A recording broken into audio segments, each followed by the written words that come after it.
ele faz pensando na eternidade. Pastor, não gosta de ficar repetindo, é pedagógico. Volto, tem gente que não está aqui ainda. E a gente precisa dar uma chacoalhadinha. Uma questão pedagógica. Ah, não gosta de ser papagaio. É porque você vai falando. E a qualquer momento a ficha cai. E entra. O que o homem faz, ele faz pensando em 40, 50 anos. O que Deus faz, ele faz pensando na eternidade. Deus poderia ter chamado Abraão com 20, com 30 anos. Deus chama ele com 75, para mó de quê? Por que esperou tanto? Para ensinar eu e você, que enquanto há vida, tudo pode acontecer na nossa vida. Não importa quantos anos você tenha, porque o que Jesus fez em 3 anos, tem gente que vai viver 120 e não vai fazer. Então não importa quanto tempo lhe resta, o importante é que se eu e você estamos aqui, é porque tempo nos resta, e o tempo que nos resta, Deus pode fazer coisas maravilhosas, amém? Você precisa crer nisso, que mas pastor, eu tenho vindo na igreja há tantos anos, eu tenho orado há tanto tempo. Continue buscando, continue batendo, porque há um poder sobrenatural em algo chamado espera. Esperei com paciência no Senhor, e Ele se inclinou para mim e ouviu o meu clamor, amém? Tem tanta coisa que nós estamos esperando. Abraão, irmãos, com 75 anos é chamado. Primeiro que a gente vai pensar, demorou para chamar, e ainda depois que chama, ainda o bichinho teve que esperar muito mais para o cumprimento da promessa. Vou ganhar tempo aqui. Aí depois disso vem Isaac. E aí, irmãos, Isaac casa com uma mulher, para ajudar um pouquinho. Isaac casa com uma mulher estéril.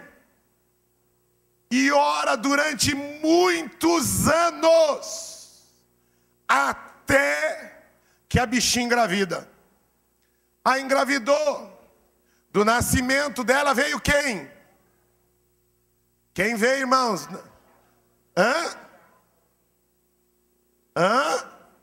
Irmãos, essa igreja aqui, o pastor prega a Bíblia aqui. De Isaac veio quem, irmãos? Esaú e Jacó. Agora eu quero aqui me deter, volto no boletim, e depois você vai anotando aí. Depois você vai ver com mais calma lá na sua Bíblia. Um detalhe importantíssimo. Isaac tem 2 filhos, Esaú e Jacó. Esses filhos, no meio do caminho, tiveram uma briga. E quem é que não tem briga na família? Não é verdade? Tiveram um desentendimento. E eu quero só chamar a sua atenção, ainda dentro deste ponto de espera. Eles tiveram um desentendimento. E nesse desentendimento, um chega para o outro e fala assim, Esaú chega para Jacó e fala assim: um dia eu te mato. Foi isso? É isso que está escrito na Bíblia, não é? É. Esaú jurou Jacó de morte: eu vou matar meu irmão. E quando ocorreu aquele engano de Jacó, Jacó já era um homem de muita idade, já estava cego. Não se movimentava mais. Não saía da cama mais, Edilson. E havia perdido a visão, tanto é que confundiu os 2 filhos. Ele já era um homem avançado de idade. Detalhe, depois que Jacó sai e vai lá para a terra do lobão, né? Que aquilo ali não era Labão, era um verdadeiro lobão. Passa 20 anos, presta atenção. A gente começa a ler a Bíblia, começa a contar a história de Jacó. Como ele foi enganado. O problema que ocorreu entre Raquel e Lia. E começa. E de repente, parece que Isaac havia morrido. Só que, lá na frente, em Gênesis capítulo 35, verso 9, não precisa abrir não. Isaac reaparece. Mas dá a entender no texto que ele havia morrido, mas em nenhum momento havia escrito nas escrituras que ele morreu. E ele reaparece. Quando ele reaparece? Depois que Jacó se reconcilia com seu irmão Esaú. O que isso tem a ver comigo e com você? É aquilo que o meu querido pastor Edivaldo acabou lembrando, que é um texto bíblico e é uma música. Não morrerei. Tudo bem que eu tirei fora do tom, mas é essa música mesmo. Não morrerei enquanto a promessa do Senhor não se cumprir. Sabe o que dá a entender ali, Rogério? Que Isaac fez uma oração. Senhor, estou velhinho, já estou de muita idade, não vejo mais nada. Mas eu quero te fazer um pedido. Enquanto eu não ver os meus filhos, a minha casa restaurada, não me tira desse mundo, porque eu quero que a minha casa seja restaurada. Não importa quanto tempo durar, foram 20 anos. Ele já estava de muita idade. 20 anos depois, a casa dele é restaurada. E depois que Esaú se reconcilia com Jacó, aparece o texto de Gênesis capítulo 35, verso 9. E morreu Isaque. Sabe por quê? Porque Deus ouve a oração dos seus filhos. E quando nós estamos esperando e permanecendo crendo nisso, meu irmão, pode demorar 10, 15, 20 anos, mas a coisa maravilhosa é que os homens que andaram com Deus, os homens que foram chamados de amigos de Deus, os heróis da fé, foram todos homens que esperaram muito. Mas a gente quer isso? A gente não quer, a gente quer para ontem. O cara fez, né? Fez um monte de besteira, comeu bolo de chocolate a vida inteira, tomou Coca-Cola a vida inteira, aí ele vai no médico, o médico dá uma receita, não toma mais refrigerante, não beba mais Coca-Cola, não coma mais bolo. Aí eu experimentei isso, irmãos. Aí lá o médico falou, ó, você precisa, corta refrigerante, corta Coca-Cola, corta doce, e aí você vai estar bem. Aí eu, tá bom, cortei tudo, meus exames estavam tudo alterados. 6 meses depois, havia perdido 20 quilos. Aí eu voltei a fazer os exames. E eu voltei a fazer os exames achando que agora eu estou o máximo. Vixe, vai sair o resultado. Como que você está? Bom, excelente, bom, excelente. Aí eu fiz os exames 6 meses depois. E deu tudo fraco. Baixo, fraco, baixo, fraco, baixo, fraco, baixo. Sabe o que eu fiz, irmãos? Voltei para casa, peguei um bolo Prestígio que minha vizinha havia dado para o meu filho. Ele não sabia disso. Eu falei, o que o olho não vê, o coração não sente. Comi o bolo todinho. Irmãos, foi um bolo inteirinho que eu comi. Aí minha esposa é uma benção, irmãos. Bateu nas minhas costas, falou assim, ensinar o povo a esperar é tão bom. Né, pastor? Ensinar o povo a esperar é tão bom. Você passou 40 anos se alimentando mal. E agora você quer corrigir tudo em 6 meses. Mas eu emagreci, sim, muita coisa Deus já fez na sua vida. Mas tem muita coisa para fazer ainda. Tem muita coisa que precisa ser tratada e melhorada, que vai tempo. Você, mulher, precisa esperar. Seu marido não está bom mesmo, sua esposa não está bem mesmo. Mas continue esperando, orando e trabalhando, porque antes, se você crer assim, de você morrer, você verá o anelo do justo cumprido. Amém? Levante sua mão direita para os céus. Diga, Senhor, não importa quanto tempo, mas eu vou esperar cada uma das suas promessas para a minha vida, para a minha casa, para os meus filhos, para o meu casamento, para o meu trabalho, para a minha célula. Senhor, não permita que o tempo venha impedir a minha fé de prosseguir viva. Senhor, eu vou continuar esperando porque há poder na espera. E a Bíblia diz diz que o justo viverá pela fé. Eu declaro a minha justiça em Cristo Jesus, e eu vou viver pela fé, e aplauda Ele por isso. Amém.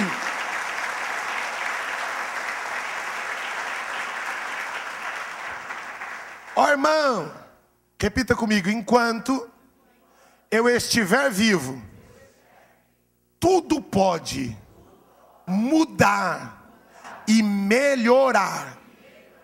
Detalhe, presta atenção.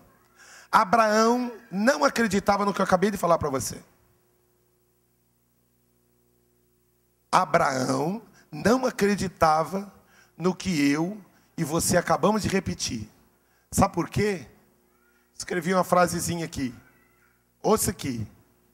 Abraão cria que nem a morte poderia colocar limites para o poder de Deus. Acreditava que quando andamos com Deus, a morte não tem e não dará a última palavra na nossa vida. Irmãos, eu ia dar um grito de glória a Deus, aleluia, por causa disso.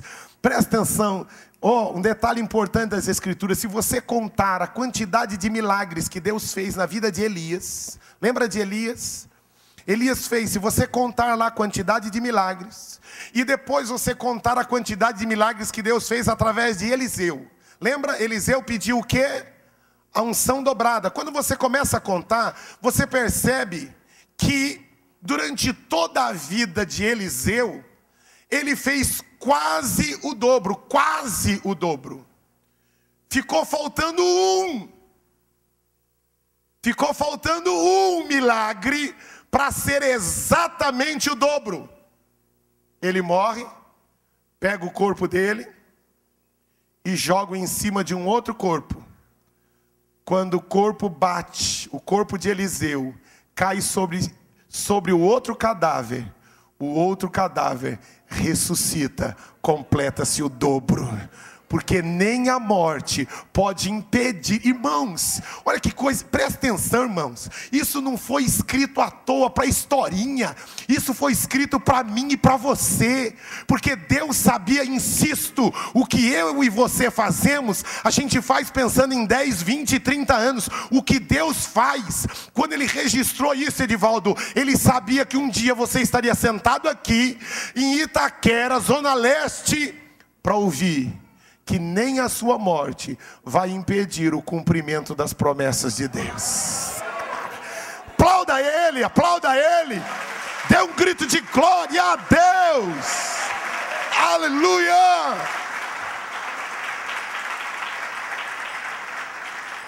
Dentro da mesma ênfase, segundo ponto, para quem está anotando, algo que nós precisamos tomar cuidado. Segundo ponto importante, se chama mudança de rota. Mudança de rota. Aqui eu não tenho, existem vários textos, como Atos, capítulo 7, do verso 22 ao 25. Mas eu queria ganhar tempo aqui, lendo duas frases. Olha que frases importantes. Primeira, nunca é tarde para você ser aquilo que você já deveria ter sido. Vou repetir. Eu sei que alguns não gostam, mas é uma questão pedagógica. Repita comigo, amém? Repita comigo: nunca é tarde para eu ser aquilo que eu já deveria ter sido. Preste atenção, meu irmão. Tem muita coisa na minha e na sua vida que já era para ter acontecido.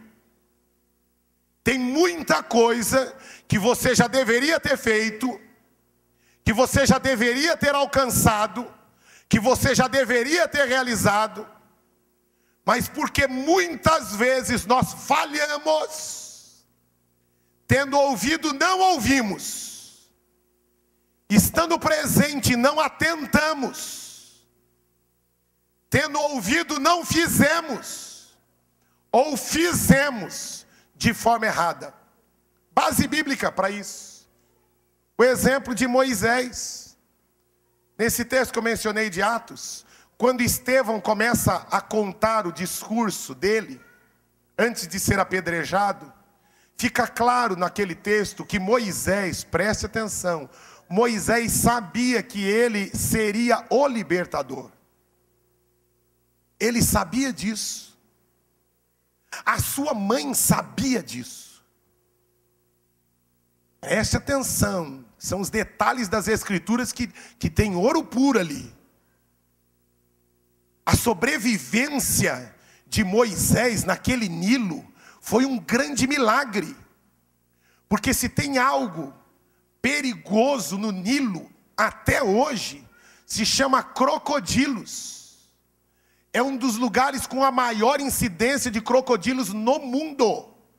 O problema daquela cestinha não era a água. O problema era conseguir sobreviver aos crocodilos. Por isso que a filha de Faraó, quando viu aquela criança que atravessou o Nilo e não foi devorada, ela pensou, esse homem é um milagre. Por isso Moisés, tirado das águas, foi um milagre. Você está aqui hoje por causa de um grande milagre. Entenda isso. Muita gente orou para que você chegasse onde você está hoje. Eu e você somos resultados de muita oração. Ah, pastor, foi um amigo. Não, filho, você é um milagre. E Moisés sabia disso. E por causa disso, quando ele completou 40 anos, aí agora começa. Ele errou, porque ele achou que já havia chegado o momento e se precipitou. E por causa disso, o agir de Deus através de Moisés teve que esperar mais 40 anos, presta atenção. Com 40 anos ele já chegou, agora estou pronto, preparado, agora eu vou. E não era para ir. Não era o momento, não era a forma de ir. E por causa da precipitação, por causa da forma errada de agir, aquilo que estava prestes a acontecer, precisou de uma mudança de rota. Meu filho, absurdo dizer isso, né? Mas meu filho de 9 anos me ensinou a usar algo chamado Waze, né? Aí ele ainda zomba de mim. Olha, pai, quem diria, hein, pai? Eu ensinando coisa para você. Falei, não zomba não, menino, não zomba não. Ele me ensinou a usar algo que quem não conhece é tipo um GPS. Mas é algo do céu, irmãos. Mas às vezes a gente chega numa idade, a gente se sente o cara, né? A gente fala, que esse aparelhinho de nada, aparelho de você entrar aqui, falou, nada, esse aparelho, coloca esse negócio de lado, que eu sei, que não é, o melhor caminho não é esse, o melhor caminho é esse aqui, ó. A minha esposa, amor, mas o Waze está mandando você entrar direito. Amor, desliga esse negócio, que eu sei que eu estou fazendo. Aí ela, tá bom, não vou desligar, vou ficar só segurando. E quando eu mudo o caminho, aí ele diz lá, mudança de rota, pegue um retorno. E eu falo, amor, desliga esse negócio. Não, vou segurar comigo. E aí eu continuo, e ele, mudança de rota, né? E aí estava lá, que o tempo que eu ia gastar era de 1 hora. De repente, ele diz, mudança de rota. De 1 hora foi para 2 horas. Meu amor, estou falando que esse negócio está quebrado. Eu vou chegar antes da 1 hora. Quando eu chego lá, tem um carro quebrado. Polícia parou, teve um acidente que eu não sabia. Eu não vi. Mas o Waze sabia. O Waze sabia. Mas eu, burro manco, empaquei que eu sei. Eu conheço, eu sei o que eu estou fazendo. E por causa disso, o caminho que eu ia demorar 1 hora, eu gastei 2 horas. O que isso tem a ver comigo e com você? Tudo, irmãos. Porque não ouvimos a voz de Deus, porque não fazemos aquilo que Deus mandou a gente fazer, por causa das nossas vontades. Eu não tenho vontade, e quem diz que você foi chamado para fazer a sua vontade, é a oração do Pai Nosso: seja feita a tua vontade e não a minha. Eu preciso pegar a minha alminha com as minhas vontades e dizer: fica quietinha aí, porque a vontade de Deus, ela é boa, perfeita e agradável. E a Bíblia também diz que há caminho que aos homens parece direito, mas o fim deles é a morte. Agora, sabe qual é o problema? A gente diz que está tudo sob controle. Está tudo sob controle, eu sei o que eu estou fazendo. Pastor, tem um evento de casais aqui. Não preciso, pastor. Isso aí é para quem está quebrado, estrupiado, derrubado. Eu não, meu casamento está bem. Eu não preciso participar de um negócio desse. Isso aí é para os pobres miseráveis, os esturricados, os estrupiados. Então eu não vou. A vigília dos jovens, não, é para quem está longe de Deus. Eu estou aqui, ó, eu e Deus estamos assim, ó, assim, ó, nós dois, ó. A gente acha que não precisa. A gente acha que, para que célula? Célula, isso é uma celulite. Eu estou fora de celulite, pastor, já chega isso que eu tenho. Agora eu vou para uma celulite, não quero não. A gente acha, irmãos, que a gente sabe como fazer. A gente sabe que, a gente pensa que está tudo sob controle. Mas preste atenção, cuidado. Deus não desiste dos seus sonhos. Está lá, nós erramos. Quando Deus criou o mundo, Ele pensou em que eu e você estivéssemos com Ele para sempre. Ele desistiu do sonho?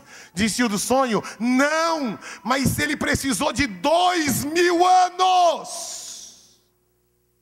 2000 anos de preparo, e ainda não chegou o momento de voltar lá atrás, de onde tudo tinha começado.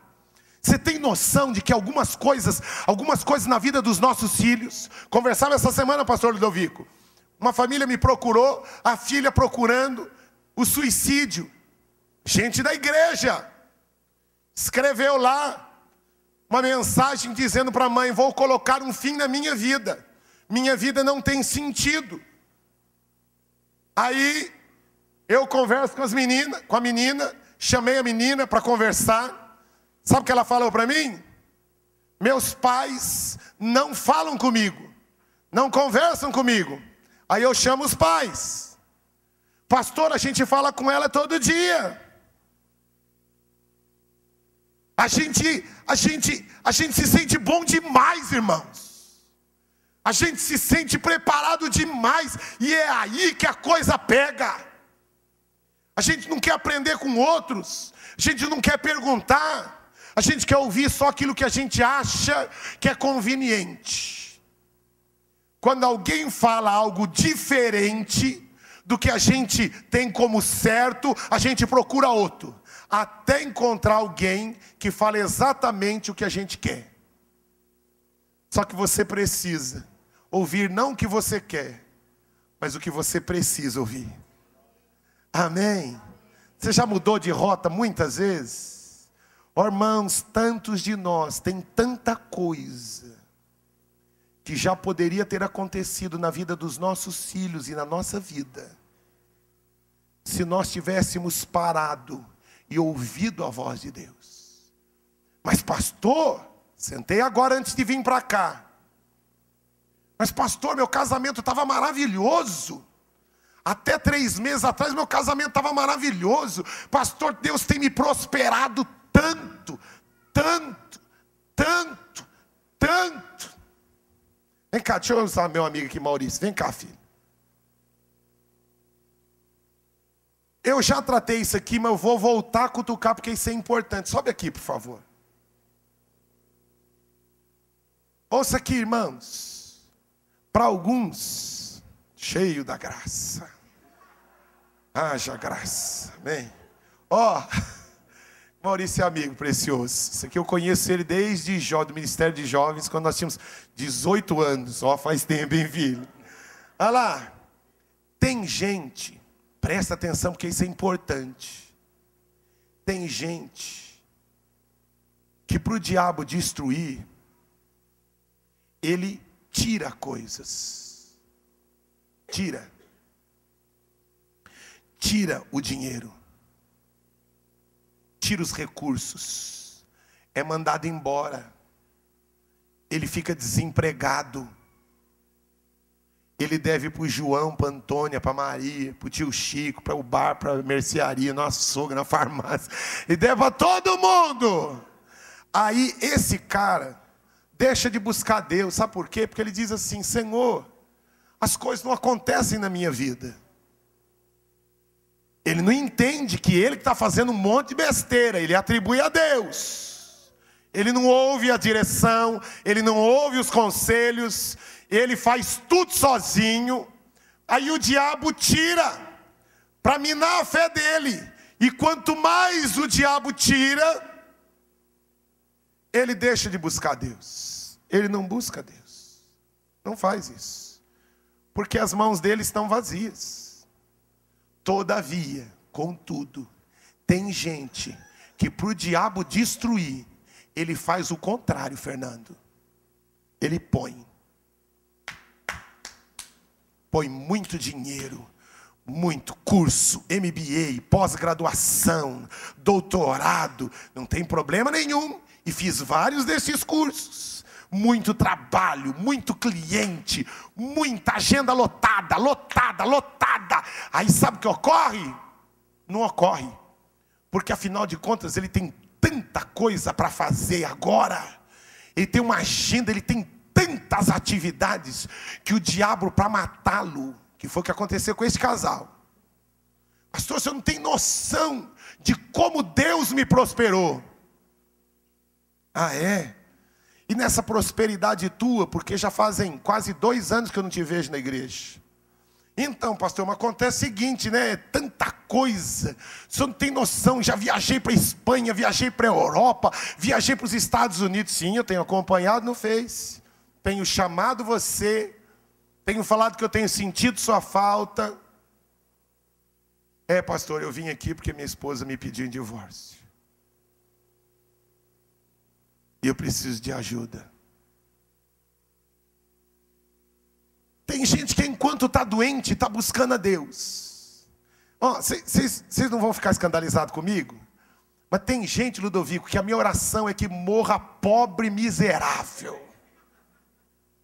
Vai, filho, fica pobre, o mais pobre que puder, o mais miserável. Porque enquanto está pobre e miserável, está buscando a Deus. Tem gente que eu oro para as perebas multiplicar. Senhor, pereba lá, pereba aqui, pereba lá, pereba aqui, pereba lá. Porque enquanto está perebento, está lá em toda a reunião de oração, não falta numa célula, e está lá, e buscando a Deus. Irmãos, busque a Deus por aquilo que Ele é. Ele é Deus. Você tendo ou não tendo, Ele permanece. Levanta a mão, baixa a mão, por quê, filho? Tendo ou não tendo. Mas pastor, estou de bico com Deus. Quem é você, barro? Quem é você, barro, para questionar a Deus? Eu e você continuamos barro, e Ele é Deus. Precisa ser reverenciado porque Ele é Deus, independente de resolver os problemas do seu quintal, porque Deus não faz nada pensando em 20, em 80 anos, Deus faz coisas pensando em milhares de anos. Milhares de anos. Tendo ou não tendo, continue a buscar a Deus e não saia da sua rota, amém? Vamos aplaudir. Obrigado, Mauricião. Glória a Deus. Olha uma frase que eu anotei aqui antes de sair antes de irmos para o ponto 3. Ainda que as coisas saiam do seu controle, elas sempre permanecem no controle de Deus. Amém? Amém? Nada com essa vozinha michuruca sua. Vou repetir, ainda que as coisas saiam do nosso controle. Sua vida já saiu do seu controle? Você começa a perceber que um abismo vai chamando, e aquele mundaréu não abriu uma porta de problema, abriu uma porteira de problema. Ainda que as coisas saiam do seu controle, elas sempre permanecem no controle de Deus. Levante sua mão direita para os céus e diga isso a Ele: Senhor, quando a minha vida sair do meu controle, eu continuarei crendo que a minha vida está nas mãos e no teu controle. E por causa disso eu grito glória a Deus e te aplaudo. Aleluia! Glória! Ouça aqui, presta atenção, meu irmão. Eu não vim aqui para impressionar ninguém, não vim aqui querendo vender CD. Primeiro que eu não tenho CD. Eu não vim aqui atrás de nada disso. Eu vim aqui com profundo temor e tremor, porque eu sei que Deus precisa falar isso com pessoas aqui. Pessoas aqui que estão questionando algumas coisas que não aconteceram na sua vida. E não aconteceram não é por causa de Deus, não. É porque muitas vezes você saiu da rota. Por causa das suas vontades, suas chatices e ranzices e teimosias. Somos muitas vezes teimosos. Deus diz: não vá, largue, largue. Mas eu gosto dela, pastor. Mas eu gosto dele, pastor. Mas Deus está mandando largar. Deus está mandando sair. Deus está mandando cancelar isso. Deus está mandando você reatar. Mas faça o que Deus quer. Amém? Terceiro e último ponto, e esse aqui nós vamos aqui até 2 horas da tarde. 1 Samuel capítulo 7.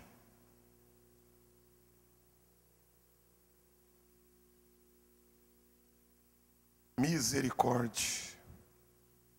1 Samuel capítulo 7.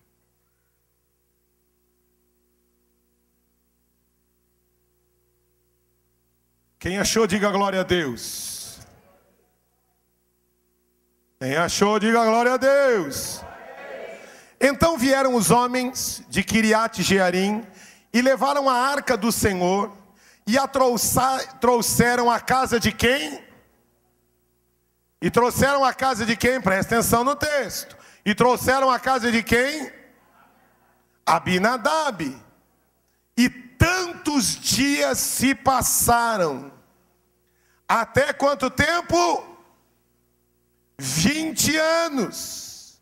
E lamentava toda a casa de Israel. Nesse texto a arca já estava lá na casa de Abinadab há quanto tempo? 20 anos. Vamos lá, 2 Samuel, um pouco mais para frente. 2 Samuel capítulo 6.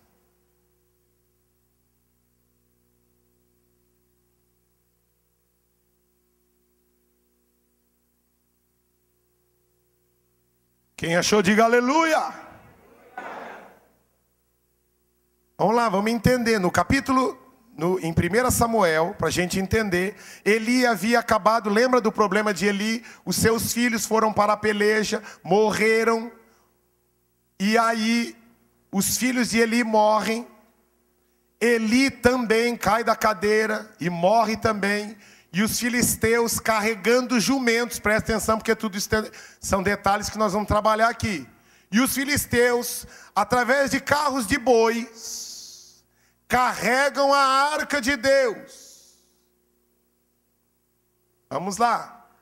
2 Samuel capítulo 6. Depois passa, vem Saul. Depois de Saul vem Davi. Passaram agora para este capítulo que nós vamos ler agora, 70 anos. Diga para o seu irmão, agora passaram-se 70 anos. Diga para ele. 70 anos. E durante 70 anos a arca estava onde? Na casa de Abinadab. Presta atenção, porque nós vamos ligar as coisas. E tornou Davi a juntar todos os escolhidos de Israel, em um número de 30.000. E levantou-se Davi e partiu com todo o povo, e tinha consigo de Baala de Judá, para levarem dali para cima a arca de Deus, sobre a qual se invocava o nome do Senhor, o Senhor dos exércitos, que assenta-se entre os querubins. A arca representava a presença de Deus. A arca era constituída de quê? Era constituída de madeira e também coberta de ouro. Por que isso? A madeira representa o homem e o ouro representa a divindade, Deus. O que isso significa? Que tudo na nossa vida precisa ter 100% da nossa dedicação e 100% da dependência de Deus. Presta atenção, porque isso não é detalhe. Tudo na minha e na sua vida, em tudo. No casamento, na escolha de quem vai se casar, nos negócios, no ensinamento, na vida, em tudo na nossa vida, nós precisamos destes dois componentes, madeira e ouro. Madeira representa todo o meu trabalho, todo o meu esforço, toda a minha dedicação, porque o que você pode fazer, Deus não vai fazer. E não faça meia boca, porque Deus quer que você dê o seu 100% de madeira, 100% de dedicação, 100% de empenho. Porque quando você der o seu 100%, vai se manifestar também o 100% de Deus. Amém? Trabalhe, faça tudo o que você puder como homem para sua esposa. Como esposa, faça tudo o que você puder para o seu marido, faça tudo o que você puder para os seus filhos, faça tudo e o melhor que você puder na sua empresa, para os seus clientes, mas nunca se esquecendo que todo o seu trabalho, toda a sua dedicação também precisa ter 100% do seu trabalho e 100% da dependência de Deus. Eu preciso entender que eu estou dando o meu melhor, mas eu também estou dependendo do melhor dele, amém? Vamos continuar no texto. Levantou-se Davi, nesse eu já li, versículo 3, e puseram a arca de Deus em um carro novo, e levaram da casa de Abinadab, que estava em Gebá, e Uzá e Aiô, filhos de Abinadab. Uzá era filho de quem? Do homem que estava guardando a arca há quantos anos? Há 70 anos.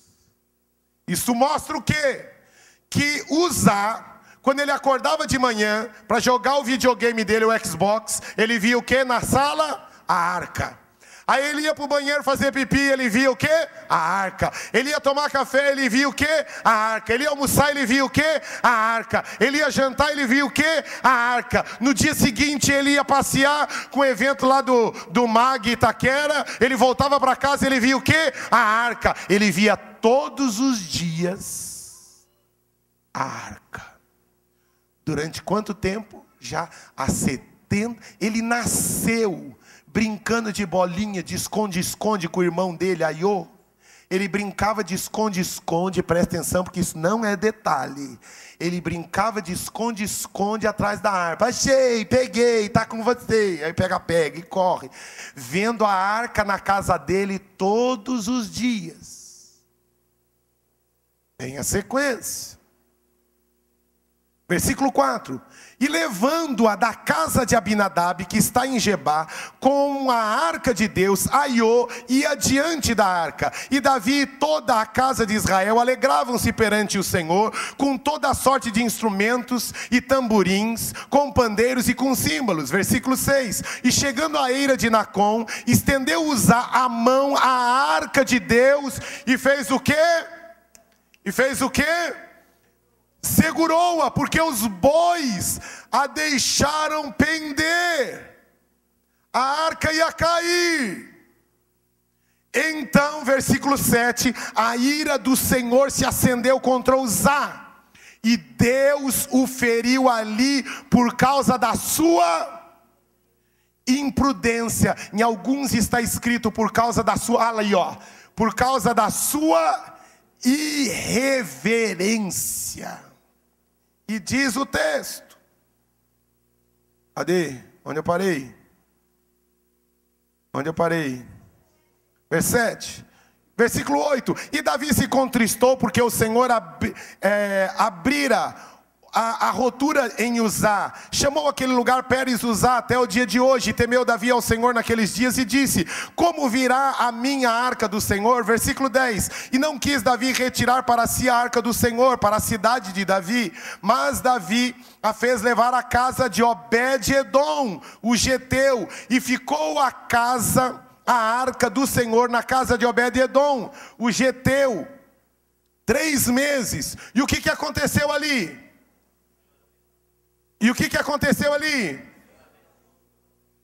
Abençoou toda a sua família. Estranho, presta atenção aqui, nós vamos juntando agora os quebra-cabeça.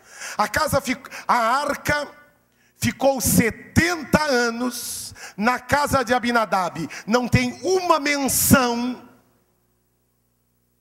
de bênção. 70 anos. De repente a arca fica na casa de um homem durante 3 meses. E a Bíblia faz questão de mencionar que a casa daquele homem foi abençoada. Por quê? E agora nós vamos começando a costurar tudo. Primeira coisa, frequentar a igreja, estar na igreja, não significa estar com o dono da igreja.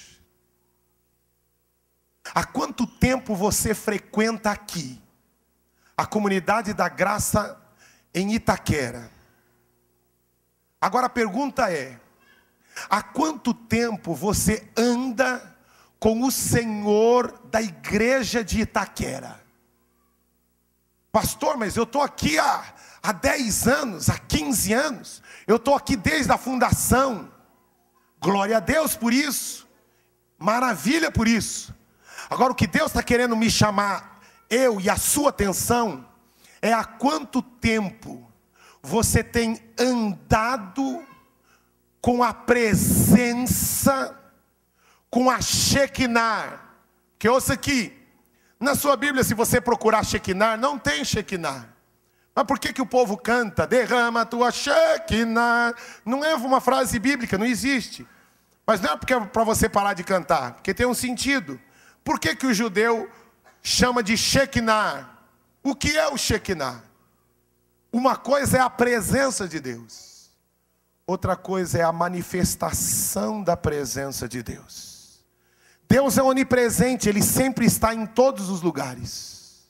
Agora, nem sempre Ele se manifesta. Nem sempre a glória dEle desce. Nem sempre o brilho dEle explode. Pergunta: há quanto tempo você não experimenta a glória e o Shekinah de Deus? Vamos voltando um pouquinho. Os filisteus carregaram a arca de forma errada e não aconteceu nada de mal. E de repente o povo judeu carrega a arca da forma errada, porque a arca não poderia ser carregada por bois, ela teria que ser carregada pelos levitas. Havia a vara, encaixava na argola, e os levitas tinham que ir levando a arca. Ela não poderia ser colocada em cima de bois, mas em cima de bois é mais fácil. A gente quer sempre o que é mais fácil e mais rápido. E Deus não se importa em quanto tempo demore. Porque o que Deus quer fazer, Ele quer fazer algo que dure para a eternidade. E nem sempre vai ser mais leve, mais fácil. Cuidado com o que é mais fácil e mais leve. Mas pastor, lá... Ouça, por que não aconteceu nada com ele? Porque lembra lá de Jesus? Os caras descendo a lei em Jesus. Jesus disse assim: eu não vim julgar ninguém, mas a palavra que você tem ouvido, esta julgará você. Cuidado com tudo que você tem ouvido. Porque o que você não ouve, Deus não vai cobrar de você.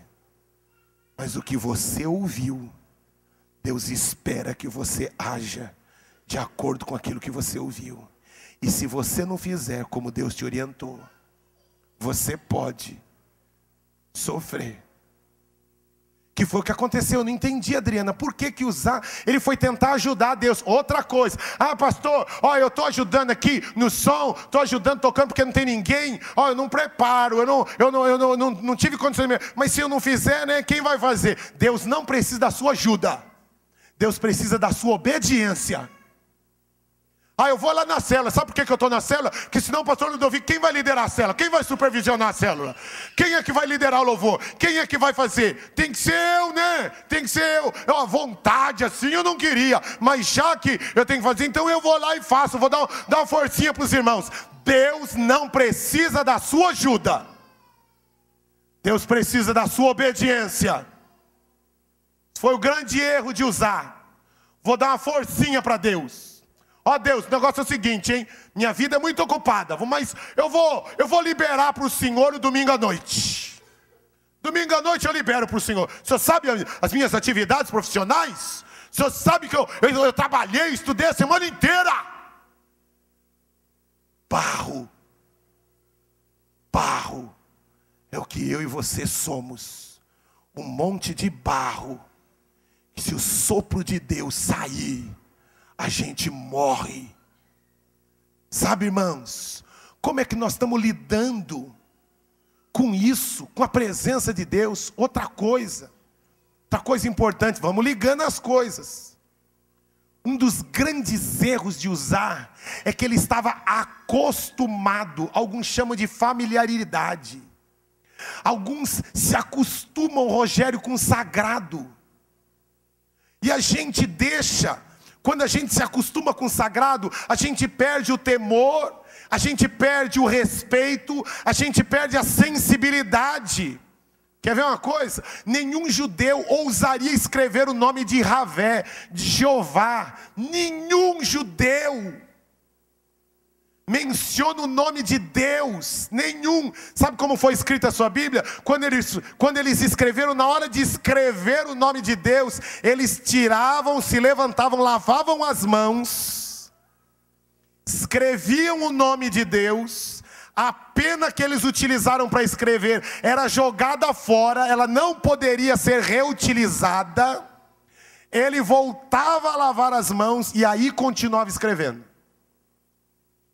Sabe o que eu vejo, pastor Ludovico? A gente usa o nome de Jesus para qualquer coisa. Ai, Jesus de misericórdia. Ai, Jesus tem poder. Ai, Jesus. Cuidado. Cuidado. Mas eu estou mencionando o nome de Jesus.